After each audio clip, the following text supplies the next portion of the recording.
కి స్వాగతం.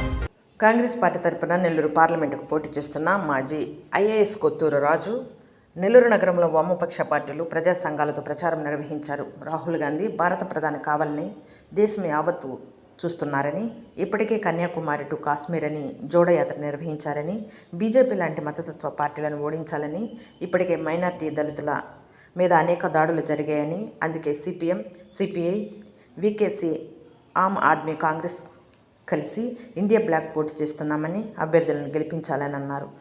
సిపిఎం నెల్లూరు నగర అసెంబ్లీకి పోటీ చేస్తున్న మూలం రమేష్ తన నామినేషన్ చేశారు. ఈ సందర్భంగా ఆయన మాట్లాడుతూ, దేశంలో అనేక పరిణామాలు మనం చూస్తున్నామని, మణిపూర్లో చర్చి మీద దాడిని చూసాం. అదేవిధంగా క్రిస్టియన్స్, దళితులు, మైనార్టీల మీద దేశవ్యాప్తంగా అనేక దాడులు జరుగుతున్నాయని, వీరందరికీ నేను ఉంటాను అనే ధైర్యాన్ని ఇచ్చిన కాంగ్రెస్ వామపక్షాలు వీసీకే పార్టీలను గెలిపించాలని ఆయన అన్నారు. రాజ్యాంగం రాజ్యాంగంగా ఉండదు. భారత రాజ్యాంగం మార్చివేయబడుతుంది. మత రాజ్యాంగంగా మారుస్తారు. భారత రాజ్యాంగంలో ఉండేటువంటి సెక్యులర్ పదాన్ని తొలగిస్తారు. భారత రాజ్యాంగంలో పౌరులకు ఉండేటువంటి ప్రాథమిక హక్కులు ఉండవు.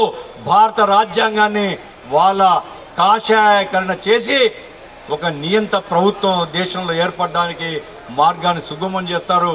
కాబట్టి ఎన్నికలకు చాలా ప్రాధాన్యత ఉంది. ఈ ఎన్నికల్లో పొరపాటు చేస్తే దీర్ఘకాలం నష్టపోతాం. కాబట్టి మీరందరూ కూడా ఈ రోజు నుంచి 20 రోజులు భారత రాజ్యాంగం రాజ్యాంగంగా ఉండదు. భారత రాజ్యాంగం మార్చివేయబడుతుంది. మత రాజ్యాంగంగా మారుస్తారు. భారత రాజ్యాంగంలో ఉండేటువంటి సెక్యులర్ పదాన్ని తొలగిస్తారు. భారత రాజ్యాంగంలో పౌరులకు ఉండేటువంటి ప్రాథమిక హక్కులు ఉండవు.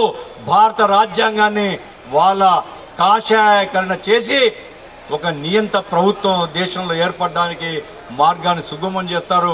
కాబట్టి ఎన్నికలకు చాలా ప్రాధాన్యత ఉంది. ఈ ఎన్నికల్లో పొరపాటు చేస్తే దీర్ఘకాలం నష్టపోతాం. కాబట్టి మీరందరూ కూడా ఈ రోజు నుంచి 20 రోజులు